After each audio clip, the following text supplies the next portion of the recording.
तो दोस्तों कैसे हैं आप सभी लोग। आई होप बहुत अच्छे होंगे और आप सभी के एग्ज़ाम की जो तैयारी है वो बहुत अच्छी चल रही होगी। दोस्तों आज हम हाजिर हैं आप सभी के सामने लेके last 21 days strategy for UPPSC R O री एग्ज़ाम 2016।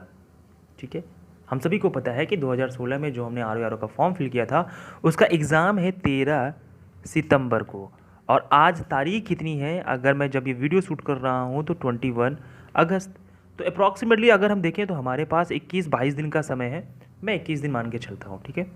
तो इन 21 दिन में आप क्या क्या पढ़ें, कैसे पढ़ें कि सिलेक्शन आपका हो सके, इस वीडियो में हम इसी के बारे में डिस्कस करेंगे। तो चलिए वीडियो को शुरू करते हैं। वीडियो शुरू करने से पहले मैं आप सभी से एक छोटी सी रिक्वेस्ट करूंगा दोस्तों कि चैनल पर नए हैं तो प्लीज़ चैनल को सब्सक्राइब करना मत भूलिएगा, बेल आइकन प्रेस कर लीजिएगा ताकि जब भी कोई ऐसे वीडियोस अपलोड करूं तो उसका नोटिफिकेशन अब तक जरूर पहुंचे। तो चलिए वीडियो को शुरू करते हैं। सबसे पहले अगर आपने अभी तक आर ओ का सिलेबस एनालिसिस नहीं किया है तो आप अभी पहले वो कर लीजिए। सिलेबस क्यों, मैं ये क्यों कह रहा हूँ कि आप सिलेबस देखें, क्योंकि दोस्तों जब आप सिलेबस देखेंगे तो उसको मेरे हिसाब से, ठीक है, यहाँ पे आप उस सिलेबस को पेन डाउन करिए। ठीक है, पेन डाउन मतलब क्या क्या पूछा जाता है, history, geography, polity, UP, current affair, ठीक है, जितने भी पूरे टॉपिक्स हैं आप उन सभी को एक पेन पेज पे लिखेंगे। ठीक है, उसके बाद जब आप सिलेबस को बढ़िया से एनालिसिस कर लेंगे तो आप जाएंगे उसी में जो पेज आपने लिखा हुआ है। ठीक है, अब उसके नीचे आप अपना दो जोन बनाएंगे। ठीक है, एक होगा आपका स्ट्रॉन्ग जोन, एक होगा आपका वीक जोन।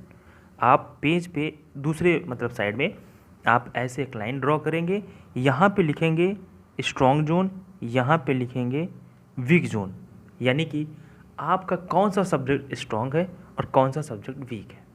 ठीक है, देखिए आपको मैं सच में बताऊं कि सिलेक्शन ऐसे नहीं होता है, सिलेक्शन होता है चीज़ों को खंगालने से।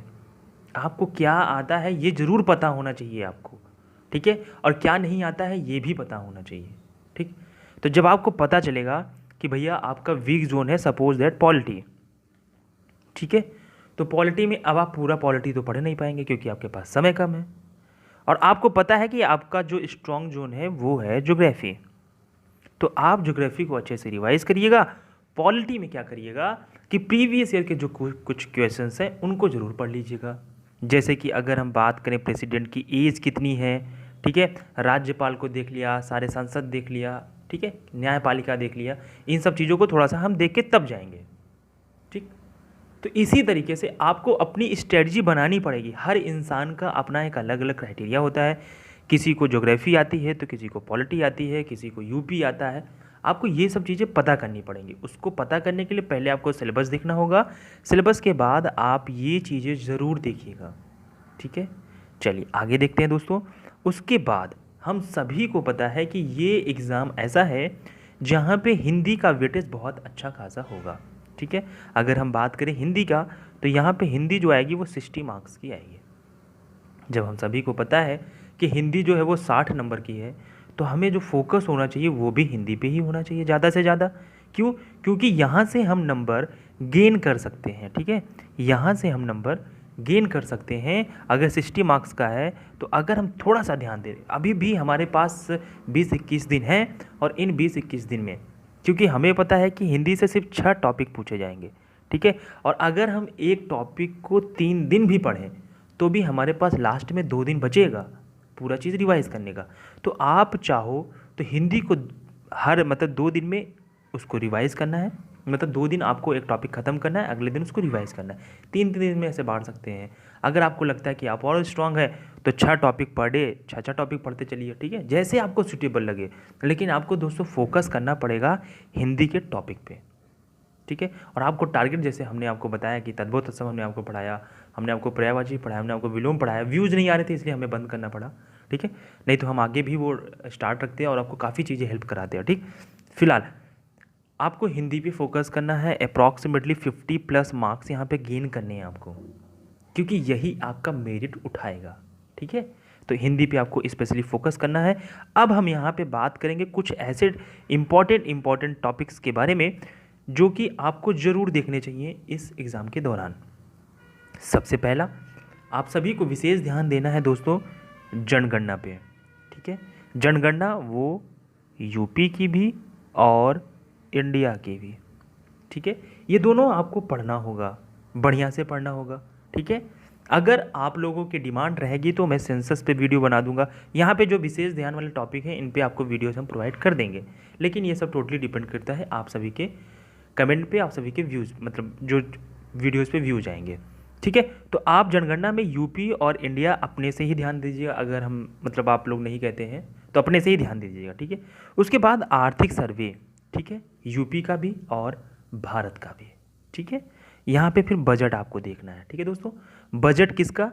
यूपी का बहुत ज़्यादा ध्यान मतलब देना है, थोड़ा बहुत इंपॉर्टेंट चीज़ें देख लीजिएगा कि कौन सी परियोजना लॉन्च हुई है अभी हाल ही में यूपी में, इन सब चीज़ों को ध्यान दे दीजिएगा।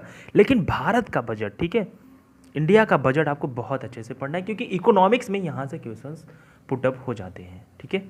उसके बाद आपको ध्यान देना है समसामयिकी। अब देखिए समसामयिकी किसको कहते हैं, तो दोस्तों हम आपको बता दें कि ये है करंट अफेयर, ठीक है। करंट अफेयर के लिए कौन सी सबसे अच्छी बुक है, क्या क्या उसमें पढ़ना है, अगर आप चाहेंगे तो हम उसका अलग से वीडियो बना देंगे और बता देंगे कौन सी बुक आप पढ़ के जाइए इस समय, ठीक है। 2 बुक ऑप्शन में आपको दे दूंगा, दोनों में से कोई भी पढ़ के जाएंगे, आपका सिलेक्शन वहाँ पे करंट से कोई भी क्वेश्चन नहीं छूटेगा, ठीक है।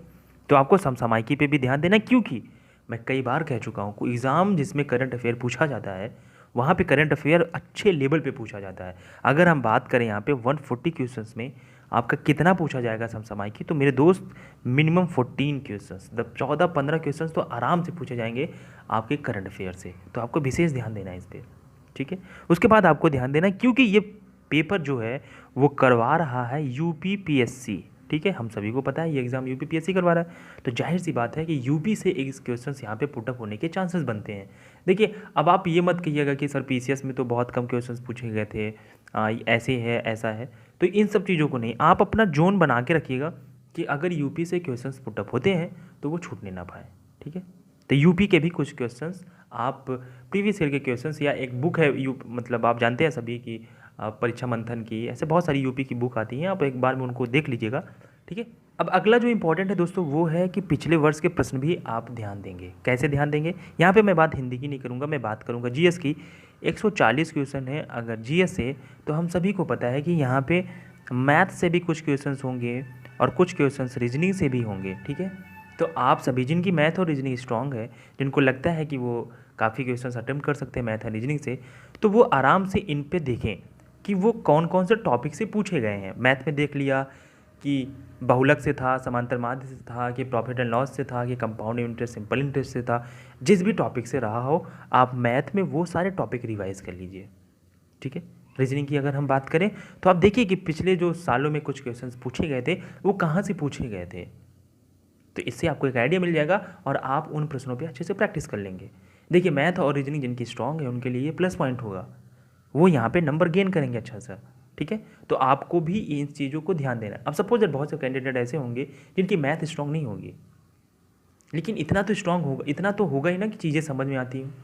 तो आप देखिए सपोज दैट आपने मैथ का एनालिसिस किया, ठीक है, बहुत से कैंडिडेट हमको ऐसे भी मिलते हैं जिनकी मैथ वीक होती है, तो वो मैथ में ये देखें कि उनसे कौन से क्वेश्चंस बन रहे हैं। सपोज दैट 10 क्वेश्चन हैं, उनमें से उनसे सिर्फ 4 बन रहे हैं, तो कोई बात नहीं है, आप इन 4 जो टॉपिक हैं इनको ऐसे प्रैक्टिस कर लीजिए कि एग्ज़ाम में आए तो छूटने ना पाए, ठीक है। और रीजनिंग की बात करें तो वो लगभग सभी की सही होती है, वो कर ले जाते हैं, ठीक है। बस थोड़ा सा टाइम मैनेजमेंट की बात होती है, तो आप थोड़ी सी प्रैक्टिस कर लीजिएगा, ठीक है।